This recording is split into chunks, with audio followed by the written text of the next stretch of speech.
quick update on how my day is and how life is going. On my first video, if you watch my channel, I mentioned my dream car and what I thought I was going to have to do to get it. I thought I was going to have to sell my Cortina, which I've had for about 25 years. And today, you can't see the rear vision mirror, but I am towing an AC Cobra home that I've just bought. Did not have to sell my Cortina. My whole ute is absolutely loaded. It's even got stuff on the hard lid. Bringing the stuff home because it's not a finished Cobra. It's about 85%. It is, yeah, it's a dream come true, really. I can still remember the first time I ever seen one. I think I was about 9 years old. I worked it out because I worked out when the movie came out and gave it a couple of years to make it to VHS. And then me and Dad would have rented it and watched it. It was a movie called Romance in the Stone. It's a very, very old movie, and it's the first time I ever seen a Cobra. I still remember it vividly. And here's the clip now.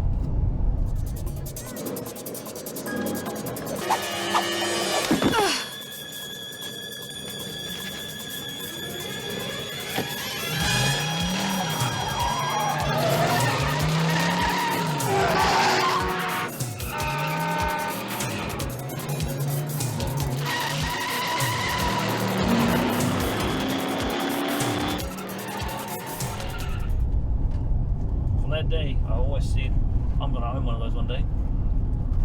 So it took me 37 years, but I got one.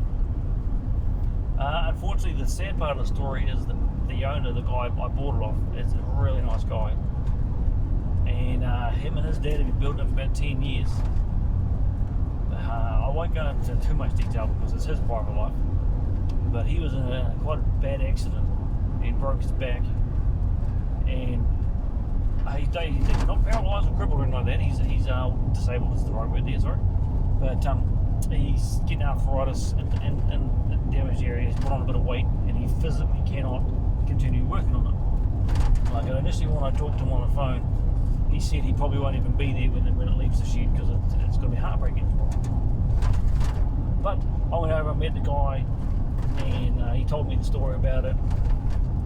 And I said, hey, much interest? He's like, look, because on the auction there was 340 viewers, mostly dreamers like yourself from there.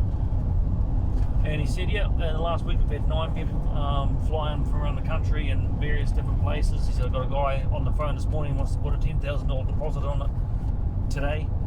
But he said that guy said if he doesn't like it, he wants his money back. And so he said, I'm not even going to waste my time just in case.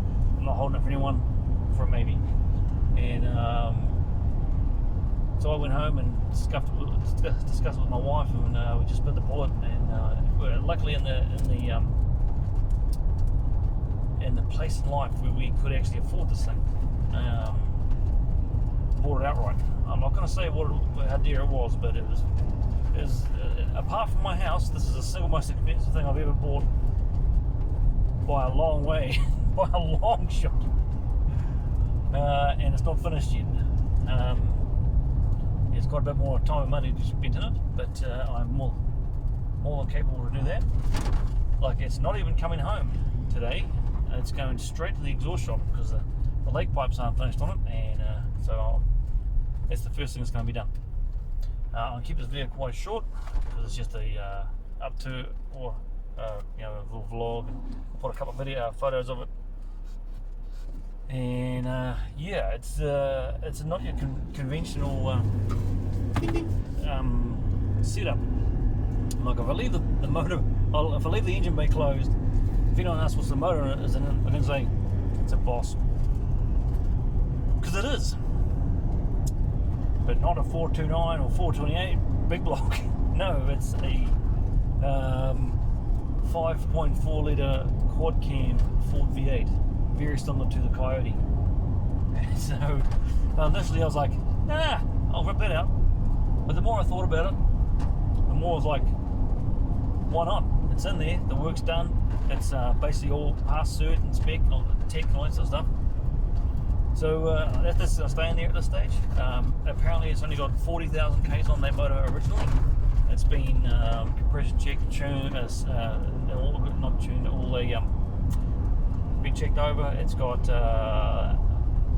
aftermarket computer and all that sort of stuff has been pre-programmed with a tune. Like there's not an inch of wiring in the whole car yet. I did all that, but the hard work is done. The motor's in there, the gearbox is brand new. TKO 5-speed, I think. It's never even had oil in it. It's all the brakes are done. It's tilting pedal box. It's just, yeah, the guy spent a lot of money, and I felt bad. I told him I felt bad for taking this out of your shed, but he said, look, all the people that talked to me and rang, he says, I'm glad that you got it.